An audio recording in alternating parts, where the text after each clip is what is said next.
Bonjour à tous, bienvenue dans l'émission Pourquoi Padré. Et aujourd'hui, nous avons une question de François. En quoi Zacharie a-t-il douté davantage que la Vierge Marie à l'annonce qu'il a reçue comme elle de l'ange Gabriel?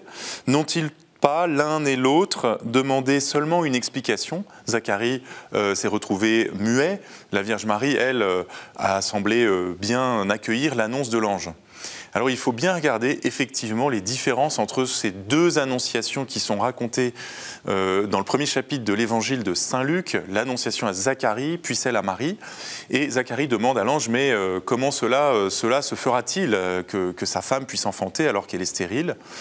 L'ange lui explique que rien n'est impossible à Dieu et lui dit, tu seras muet jusqu'à la naissance de l'enfant puisque tu as douté. Et oui, Zacharie a douté puisque dans la Bible, il y a eu beaucoup de femmes stériles, voire même de femmes âgées, à l'exemple de Sarah, la femme d'Abraham, qui ont enfanté dans leur grand âge alors même qu'elles étaient stériles. Il y en a eu beaucoup, il y a eu Sarah, il y a eu Rebecca, il y a eu Anne, la mère de Samuel. On pourrait presque dire que c'est même récurrent dans l'histoire sainte. Et Zacharie, on lui annonce que sa femme va avoir un enfant. Comment se fait-il qu'il doute? Il est prêtre, il est expert dans la parole de Dieu, il est même chargé de transmettre cette parole de Dieu, et il semble ne pas y croire. Il sera muet puisqu'il n'a pas écouté la parole de Dieu. En tout cas, il sera muet jusqu'à la naissance de l'enfant. Et en un sens d'ailleurs, ce n'est pas tout à fait une punition, c'est un signe, puisqu'au moment où l'enfant naîtra, il retrouvera la parole pour louer Dieu, et tous seront stupéfaits du signe et comprendront que cette naissance vraiment est miraculeuse. Quant à Marie, lorsqu'elle demande comment cela se fera-t-il puisque je suis vierge, que je ne connais point d'homme, elle pose une bonne question. Il n'y avait jamais eu le cas d'une vierge qui enfante dans la Bible, c'est absolument impossible. Et donc, elle a raison de demander le comment. Elle est prête d'ailleurs à faire ce que Dieu lui dira, mais elle sait que sans avoir d'union avec un homme, elle ne pourra jamais être enceinte.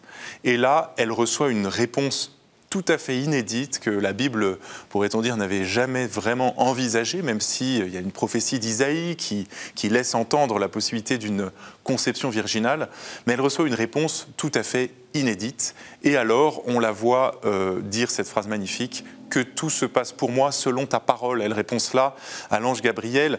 D'ailleurs, dans cette réponse, il y a presque le sous-entendu que Marie ne sait pas très bien ce qui va se passer, mais comme tu l'as dit, selon ta parole, que cela se passe en moi, expression d'une immense confiance dans la parole de Dieu. Il n'y a pas de doute chez Marie, il y a simplement une intelligence aiguisée qui sait que sans une intervention spéciale, cela n'est pas possible.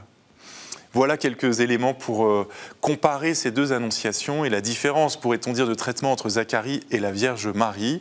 C'est une question passionnante, ça vaut la peine de lire ces récits évangéliques dans le détail. Vous pouvez tous, comme François, poser vos questions à l'adresse mail pourquoipadré@ktotv.com ou sur les réseaux sociaux avec le hashtag pourquoipadré et retrouver toutes les vidéos sur ktotv.com. À très bientôt.